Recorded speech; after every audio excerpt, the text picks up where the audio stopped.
Legend has it that Margaret Mitchell, who wrote Gone with the Wind, and then watched as it became one of the greatest of motion pictures, likened the adaptation of her work as follows. She said writing a novel is like creating a stew. You gather the ingredients, place them in perfect amounts in the pot, you simmer, stir, and taste. Come back time and again and taste. You add a little this, you add a little that, and you repeat. It is a long and delicious process, and one that ends in perfection. As for the making of the movie, she went on to say, it was akin to a group of men gathering around that pot and peeing.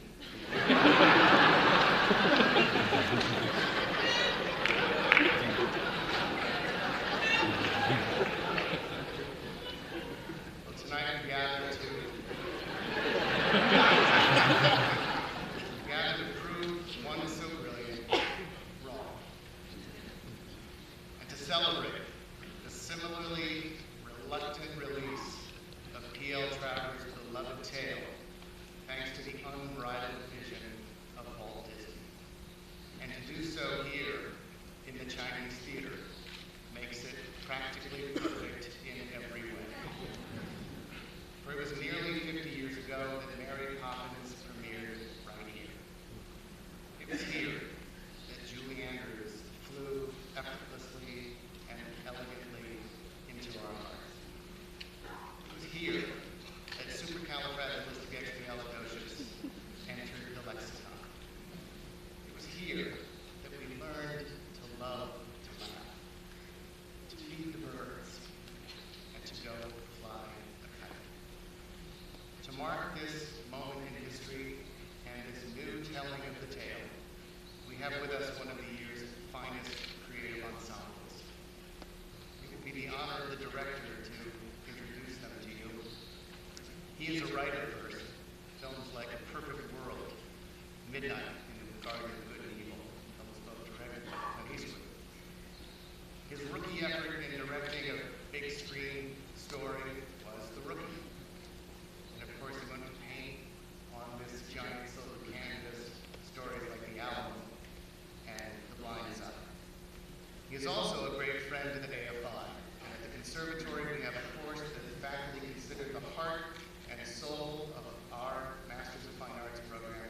It's called Narrative Workshop, and it is where the first-year fellows really find their voice. We have come back time and again to teach this course and to teach the next generation. Tonight, you'll see why we entrust him with this most precious of duties. Ladies and gentlemen, the director of Saving Mr. Banks, John Lee Hancock.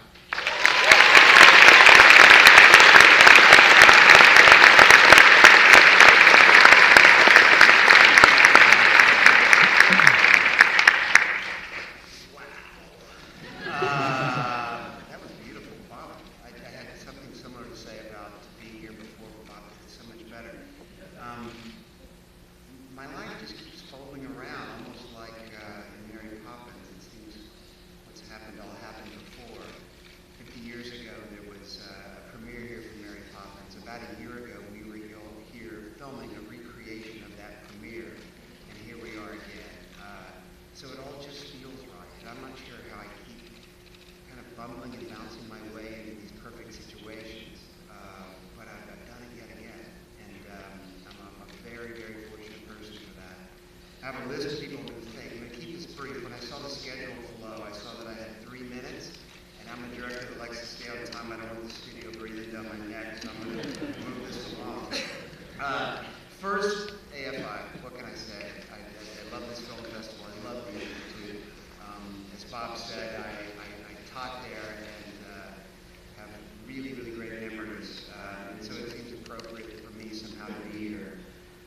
Bob, of course, wherever he is, the light is really bright. I had no idea what he was bright. Sky Kehoe, Audi, man, that A8, that is a bad car. That is awesome. Jack Malanga, director of AFI FEST, thank you so much. I'm going to acknowledge the beauty from the streets, even though all I see is just one big light. Walt Disney Studios, thank you so much for supporting this movie, and even though I doubted you every step of the way, that somehow you were going to come and want to change things, you never did. Alan Horn, Sean Bailey, thank you so much. I know you're out there. You allowed us to make our movie, and then when you saw it, they said good. You said good on you. You handled it well. Finished it. So this is the script. This is the movie, and there's amazing support from the Disney company. I'd like to thank also somebody else who is out in the audience, our producer, Allison Owen.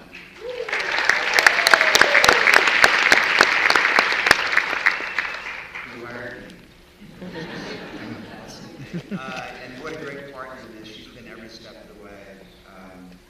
Phil Storier, my longtime friend and producer partner, who kept us moving and kept us smiling. Paul Trivets, who was around from the very start of the UK portion of this journey. Paul is out here. And last but not least, of the seated people to mention, Kelly Marcel. I would love to say that the amazing cast I'm about to introduce all came on board because I was going to direct it, but I know better. They came on board because this script is fabulous, and it is meaningful, and it is something that everyone wanted to be involved in, me first and foremost, Kelly Marcel.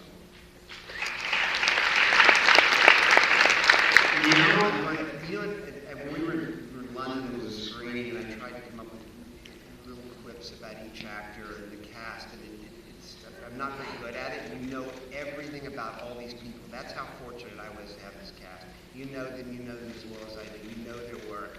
You appreciate them.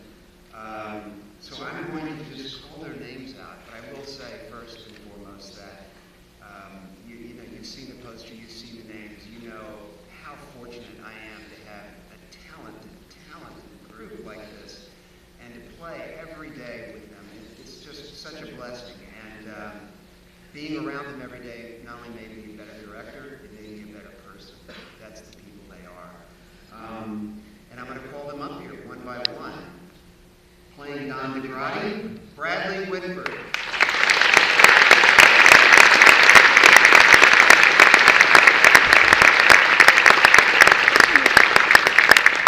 Playing Robert Sherman, BJ Novak.